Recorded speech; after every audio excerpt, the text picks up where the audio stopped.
And I need you to understand this is not a philosophical concept. It is literally neuroscience. It is literally the way neurons fire and wire together to actually run the internal programming. And this works in every facet of your life.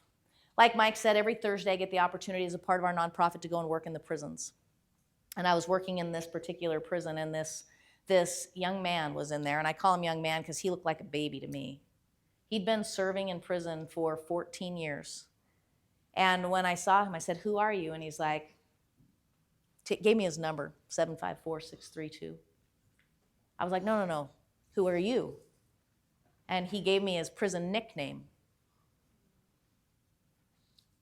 which is Chippy, by the way.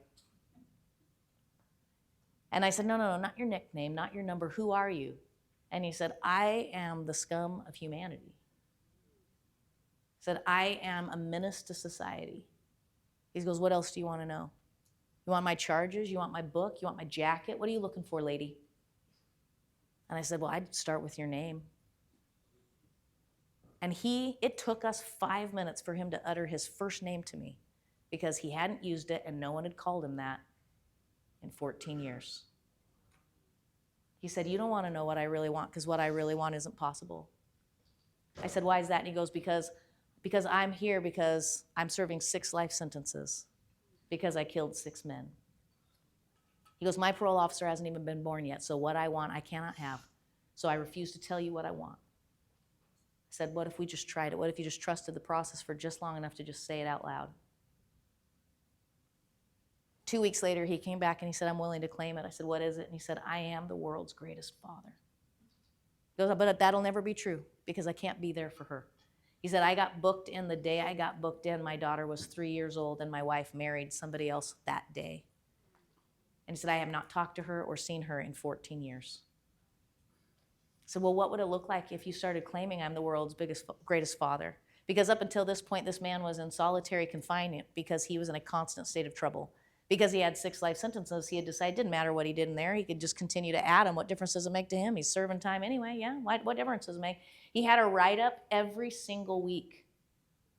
His time had been added on to the point it was ridiculous. He was on 2 different types of antidepressant and anti-anxiety medication. So what would it look like if you were the world's greatest father? How would that guy show up? And he started painting a picture of what this guy would look like with integrity, the kind of people he would associate with, the words that would come out of his mouth, the way he would treat his own body, the food that he would take, the conversations that he would have. He started picturing how he would walk through the halls of that prison if his 3-year-old daughter, who was now 17 at the time, but he pictured her at 3, was walking next to him. Would he say what he was about to say and do what he was about to do? I've worked with Paul now for over 3 years. Paul's daughter calls him every single Wednesday, comes to see him every other weekend. I got a chance to meet her and talk with her, and she said, my dad is the greatest dad in the world. What changed? His circumstances? His sentencing? No, he did. When the man showed up worthy of his daughter showed up. You have to become worthy of the impossible, and the impossible will show up. It just will. Because you will start to show up different. You will start to do the actions that are required and necessary. You will make the changes.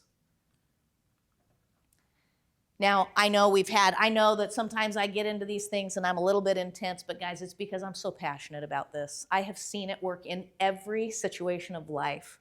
I've seen it work in the darkest holes of hell in that prison, to the shiniest moments of corporations, to everything in between when I've had a chance to work with children and everything in between. Guys, I could tell you stories for days about the impossible that shows up when you show up.